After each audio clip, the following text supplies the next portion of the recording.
Good morning, everybody. The time right now, 9 minutes after 10 o'clock, and we are about to join right now Savannah Mayor Van Johnson for his weekly update regarding coronavirus. Let's listen in.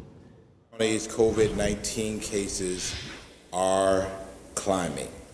Last week, we saw the highest daily average of new cases since the pandemic started. Chatham County has had a pretty stable number of people tested for COVID-19 over the last 3 weeks, but the number of new cases continues to increase. In fact, our daily numbers are now higher than where we were when the shelter-in-place order was first enacted. We are also now allowed to share the breakdown of cases by zip code.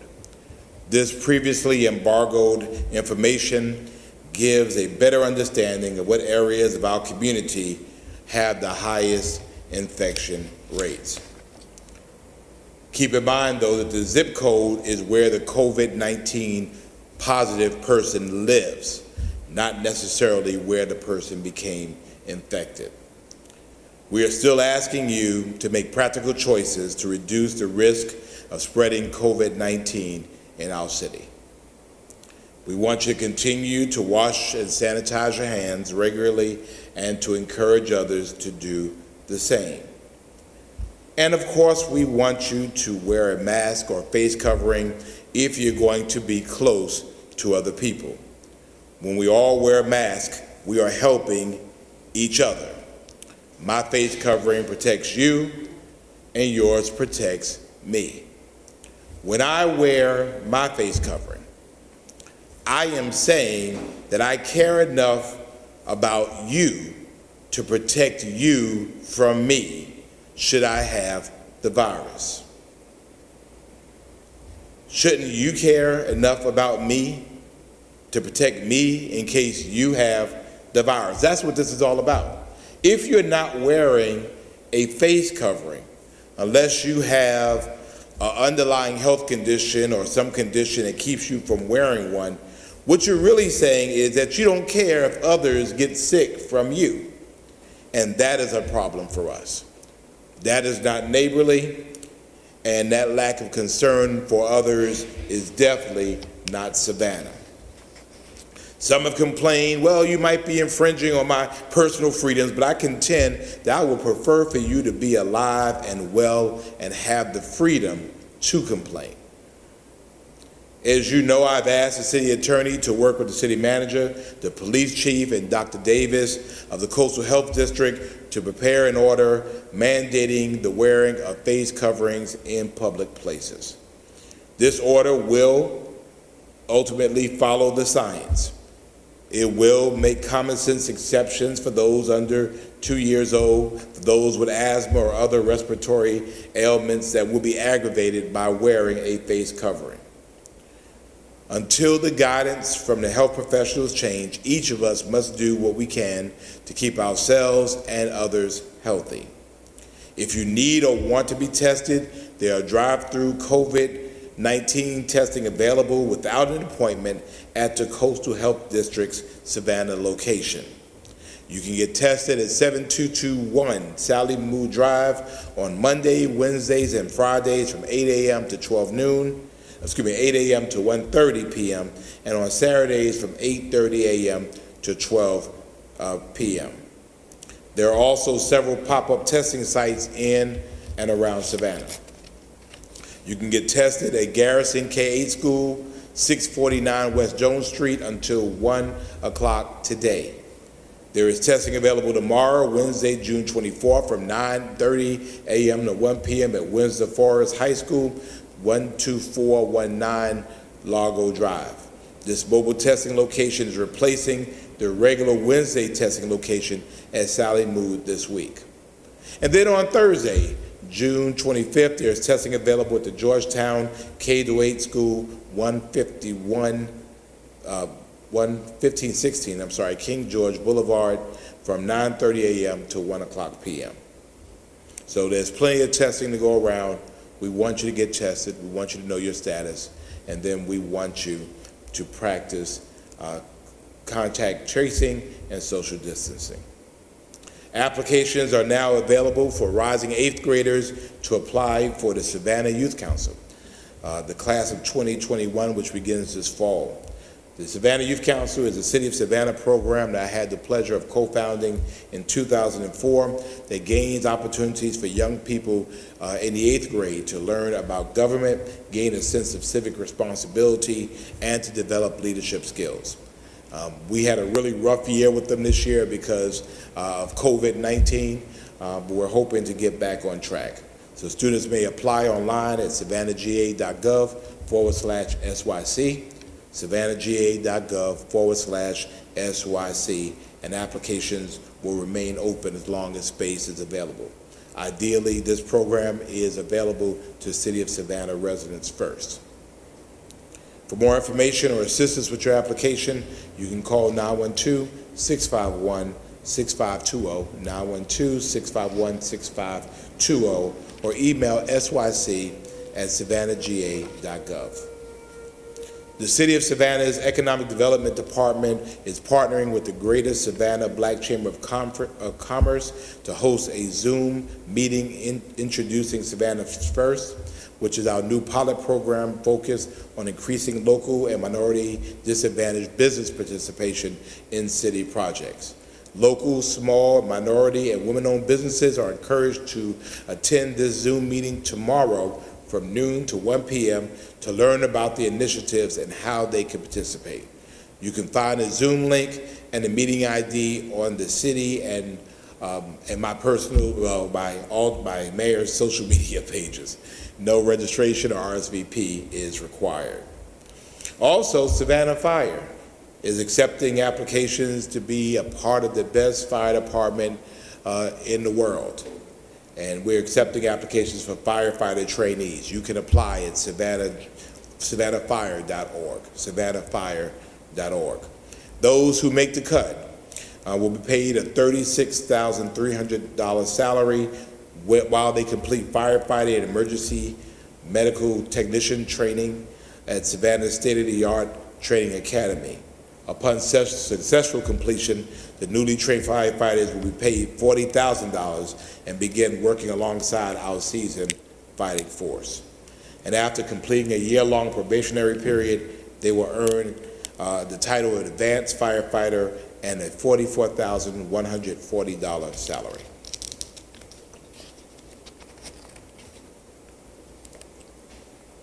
Savannah Fire is inviting the media to train as a firefighter for a day to understand what it's like to be a firefighter recruit. I dare you, all of you. Sean, I dare you. Come out, train as a firefighter, and I think you will gain a greater appreciation for the great work that the men and women of Savannah Fire do every single day. And to schedule an interview, you can email Janelle Few at jfew@savannahga.gov. We'll send that to you. As a matter of fact, we will sign you up. Be a firefighter for a day. Then finally, the Georgia General Assembly is reconvened for its final week in the 2020 session. By all accounts, we know that this is a difficult budget year. Still, I am urging our legislators to come up and pass a comprehensive, common sense hate crimes law in Georgia. Here we are in the year 2020, and Georgia is only one of 4 states that does not have a hate crimes law. This statute should, beyond the politics, it should cover crimes committed on the basis of race, color, religion, national origin, sexual orientation, gender identity, or disability. Georgia and Georgians deserve a hate crimes law that includes language penalizing crimes caused by different biased motivations, enhancing punishment, and providing data for collection. And that data piece is important because if you ask the question about how many hate crimes were committed in Georgia, the answer will be 0 because we don't have a method to be able to count it. We recently observed the horrific killing at Mother Emanuel AME Church in Charleston. which by all definitions is a hate crime. However, if you ask the state of South Carolina how many hate crimes have they had, answer would be 0, because they don't have a hate crime law, so therefore they don't track it. So data is extremely important, and I'm urging our state leaders to get this done this week, get it done this term. So that ends my prepared remarks, and I'll entertain any questions at this time, and we're going to let Sean be first this time. How about that? What did I do to deserve this? Thank you, Mr. Mayor. I do want to begin by bringing attention to the zip code results that you posted on your Facebook page earlier, and that information is now being made available to the public, as you say. Yes. I know the council expressed interest in getting this data so they can let their constituents know, hey, here's where it is, here's why it's important to be vigilant and to get tested. But do you think in areas, especially where we don't see as many numbers, that it creates a false sense of security? Absolutely. I think it causes, because again, the interesting thing about the data, as I explained yesterday in the meeting, is that it's not by city district. It's not in the city. This is by zip code. And for example, if you say 31419, you're talking about incorporated Savannah, you're talking about unincorporated Chatham, you're talking about Georgetown. So you're talking about a variety of things. So I think you have to be very careful that you're really making broad generalizations either way. You have people say, oh, well, that means my area might be safe, or it might be that my area is shot to hell. And so I think, I think for this just illustrates really that, the spread is pretty consistent throughout our community. I mean, some areas are doing better than others, but again, we have places in our city that literally the zip code is one street over. You go across one street, you're another zip code. And so since you don't know, then, it does not make sense to really take this in a way of saying we're okay, we can be safer. I think if you have a zip code where the numbers are relatively low, that means we need to continue, or if not even be stronger in our resolve to make sure that our numbers don't rise.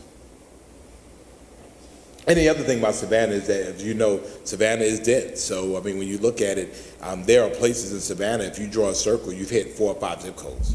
And if you all go to the same corner store or the same place of business or the same restaurant, I mean, people from different places can be hit.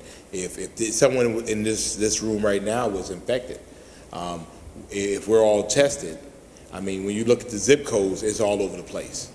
But the fact of the matter was, we were all infected here. It had nothing to do with your residence. So again, I just want, and I think I explained to council, I want them to be careful by the conclusions that are drawn by this, and I want our citizens to be very careful about the conclusions they draw from this. The release of that data, is that something we can expect regularly from now on? Yeah, well, I've been receiving that information for quite some time. It's been embargoed at the state's request, so therefore I did not release it, although we found out across the state that other elected officials were getting that information, so we wanted what everybody else got. Dr. Davis saw it and got that permission, so we're releasing it. So they have to do it by hand. It's not a mechanical process, we understand, automated process, they can get that done. So it will be maybe once a week going forward. So if you even note, the information we had here is a little dated. I think it went up to the 18th, 17th, 18th last week. Hello, how are you? I'm well, how are you? Can you reiterate exactly what's going on with this order on face masks? Do you need council approval to do this, or is this going to be an order from the mayor's office, and how are you going to enforce this? Again, my request yesterday to the city attorney was to work with the city manager, the police chief, Dr. Davis, for us to come up with an order that makes sense. It depends on timing about when it's going to get done. I want them to get it right. And so if it's prior to council meeting, then I'll ask for council approval. If it's after or in between, then I'll do it as an emergency order per our charter and request council approval at the next regularly scheduled council meeting. So the enforcement, and again, for me, it's a matter really clearly of keeping people safe. We have followed the science from the beginning of this journey, and we know a couple of things. The thing that we also know is that wearing a face covering actually protects you from me. And so if I have a barrier and you have a barrier, the chances of either one of us being infected by the other dramatically decreases. And that is what we need to be able to slow the spread down. And so in that, we have a responsibility, I believe, to do what we can to protect our citizens. I'm very concerned about the rise. We're looking now at restaurants now having to close because of infected employees. This is not going away anytime soon, and if we keep doing what we've done, we'll continue to get what we got. And so I've asked, I've begged, I've pleaded, I've gently required, and I think that we're at the point now of mandating. And so I think that there are some common sense things. Again, if people have asthma, underlying health conditions, that's one thing. If they're babies, that's something different. And again, I think that in enforcing it, I think our first opportunity would be to be able to offer someone a face covering to wear. And then if they're just refusing not to wear it, then that's just a whole different issue as well. I'm very cognizant of the very critical and sensitive time we're at in our nation's and our city's history as it relates to people in law enforcement. I think this is a good opportunity for law enforcement to do good social work in terms of offering people face coverings for them to be in compliance with the order. So I guess I'm trying to figure out the timeline here. There is no timeline. Okay, and what would the penalty be? Somebody doesn't have one on, they're from Ohio, they're walking around, and a police officer goes up to them, and they say, no, I'm not wearing them, and I'm not taking them. Well, that's what I've charged people much smarter than me and make a whole lot more money than me to do. But I've made it clear what my concerns are. Again, I think we have to do what we can to protect folks. I've been conflicted about it for quite some time, and those of you know I've talked about it, but our numbers are still going up. I mean, at the end of the day, I'm responsible, we're responsible for protecting Savannah. And so some people don't like it, and I feel them and I totally understand it, but hopefully they see that it's in the public trust to be able to do this. And I think also when you look at the numbers and look at who's being affected, their numbers are getting younger. And these are people who could be considered super spreaders. I mean, they move quickly from place to place, and and the fact of the matter is that it only takes a minute. I want something that makes sense. The city attorney felt that we had a path forward in order to make it happen. And so what I'm asking is a comprehensive plan with all of those factors contained in them. But at the end of the day, we know that face coverings help decrease the spread of COVID-19.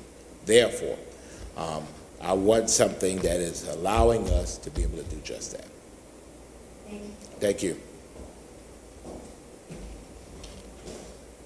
Good morning, Mr. Mayor. Good morning, ma'am. A couple of questions for you. So you had mentioned how restaurants are now shutting down because they have customers, employees that have gotten the virus. What are your thoughts about, they're taking it upon themselves to do this? Well, I think I salute those who've gotten in front of it. It shows not only good business sense, but also being a good community partner. Dr. Davis has indicated the health department has not shut any of these businesses down. So therefore, they did it on their own volition. I think that is smart, because obviously if the person is around customers, if they're doing food preparation, if they are a part of Savannah Safe, I think those are the types of things that the businesses need to be able to do. Let's stop it. Let's isolate everyone. Let's clean this place up.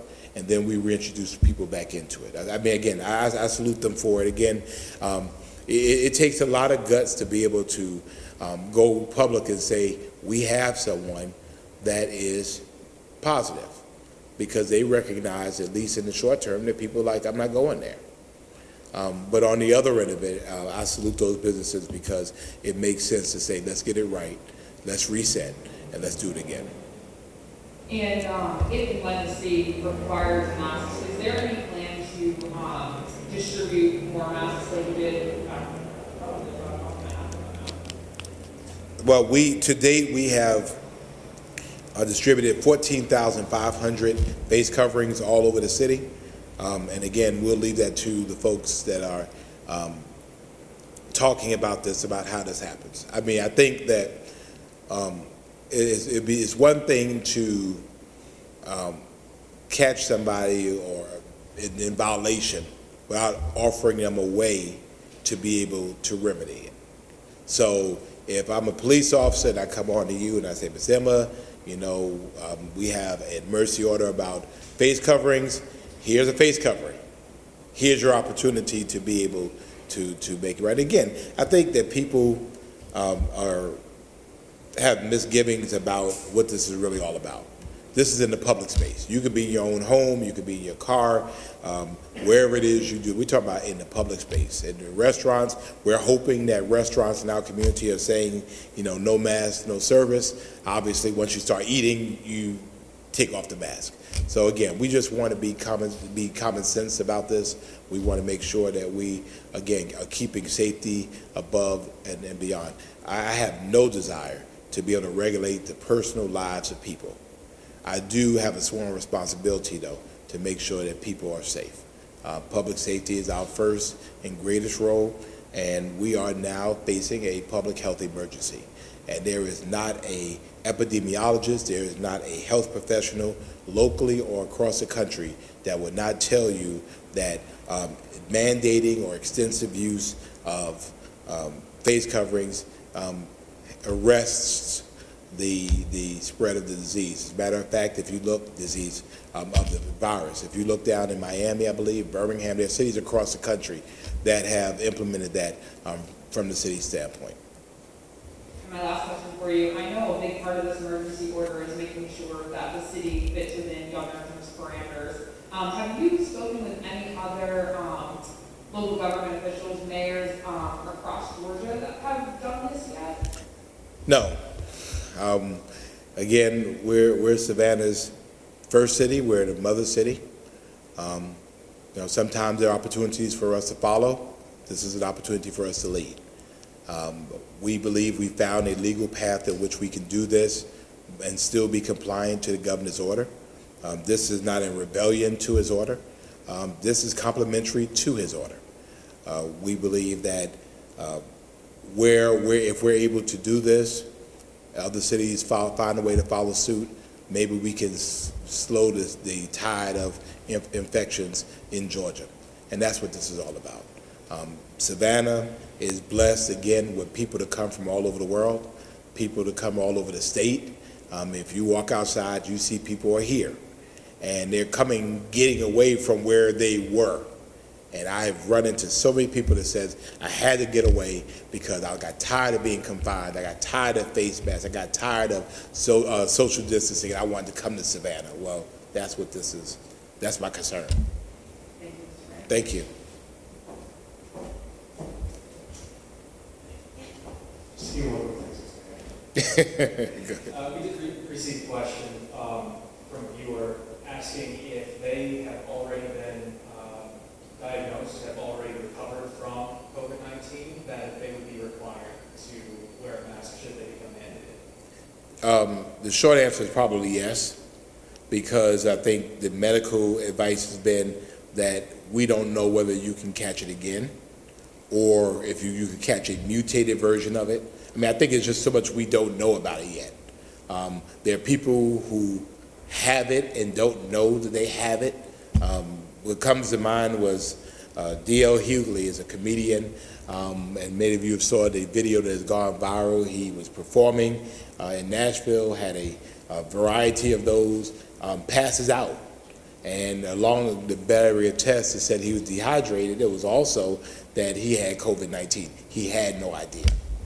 And so again, for us, because we just don't have a way of, doing this yet, we have to really figure out how to best do it.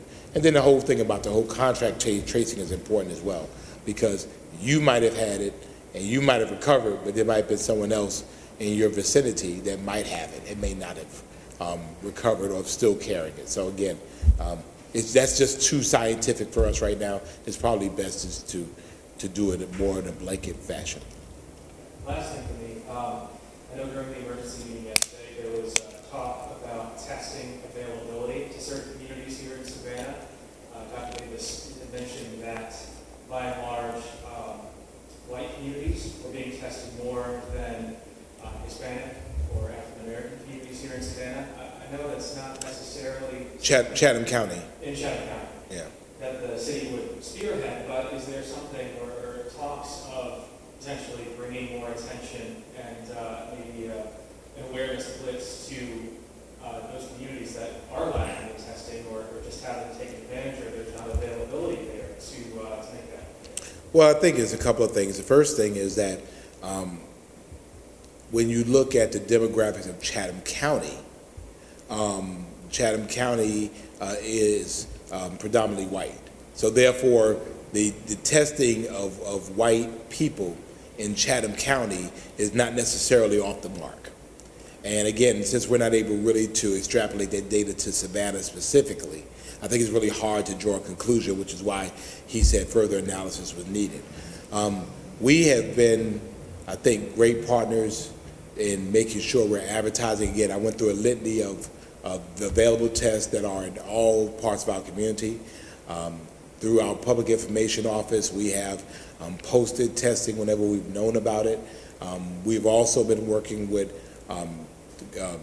Curtis Lewis and Curtis Cooper, and JC Lewis, Primary Health Care, because they've been doing testing. They've been partnering with Houses of Faith to get that done. We've been promoting those as well. We have a group with CORE that did testing at the Civic Center. We partner with them as well. So again, I don't know if the city needs to spearhead it, but we'll certainly be on the team of anybody testing. We will continue to post, make sure people know about it. But there is there's an action that goes along with that. We can provide the testing, but if you don't go to the testing, that's the problem. So I think, again, we've had them all over the community. I think there'll be opportunities for more testing. We have to get people to get out and get tested. Thanks. Thank you. I have a question that's not COVID-19 about the hate crimes bill. Are you Yes. aware of the changes that were made by the Senate on this bill? That's causing, I think, some controversy at the State House regarding that they have first responders into Right, this right. class. Is that something that you would support? Or? No, I mean, I think that we have a very clear, I mean, we could use the federal standard to be very, very clear about it. These are classes of people, not occupations of people. Most states have aggravated levels of enforcement for people who, commit crimes against law enforcement officers. I mean, that's already there. In this case, we're talking about hate crimes based on a very clear, concise set of circumstances. I mean, if I'm a black, or if I'm gay, or if I have an orientation, or if I have a national origin, I mean, those are the things that ideally, and these are the things that are covered by the federal law. I'm saying just mirror the federal law. Because in Georgia right now, the Arbery case is not considered a hate crime. But the reality is it could be pursued under the federal guidelines. I think the simplest way is to take politics out of it, mirror what the federal government has, which they've been doing for years. They've had the aggravation circumstances, they have the data collection, and I think that's the best way to proceed. When you get into all of this other stuff, I think that's when you muddy the waters, and then you end up with a watered down, really, jaywalking bill, essentially. So I'm hoping that we keep our eyes focused when all of these folks were talking about how horrible this was and we need hate crime legislation. Then let's do hate crime. I mean, let's say what this is all about, and let's not, make it so confusing or so ambiguous that in the end it does more harm than good. Anything else? Y'all okay? We're good? Well, so today, this is a good one to wear, but I care enough about you to wear it. Giants fan? All right, see, that's how we do. So, this is my uniform. And when I'm in the public space, I care enough about Savannahans to protect them from me. And I want Savannahans to care enough about each other to protect them from them. And this only gets there if we do it together, if we recognize this is a short-term fix. The quicker we're able to stop the spread, the quicker we are of getting to our new normal. But right now, I mean, I'm getting pretty inundated with people sending me messages saying, well, you know, this place has a COVID person, and you know, this place has a COVID person, and it gets on like wildfire. And I mean, some of you have known of some of those places. Yesterday, I was at a baseball game of the Fellowship of Christian Athletes. They had a high school all-star game for the folks there that missed out really on their senior high school season. And I know many of you covered it. You did not cover the fact that I threw a strike for the first pitch straight down the middle, and I'm quite offended about that, because really that was the highlight of the day that I really just, but in the end, you know, even the Savannah Bananas, you know, had some issues. As I understand it, they, you know, they've identified it. From what it seems like they got in front of it. I had opportunity to kind of see the social distancing and things in action, and we move on. COVID-19 does not have to be a death sentence if we do it right. If we identify, if we isolate, if we do the social tracing, if we're able to do the cleaning and sanitization, and then reintroduce people back into the environments, we can do this well. We can't just act like it doesn't exist. The ignorance is what's getting us in this place. We just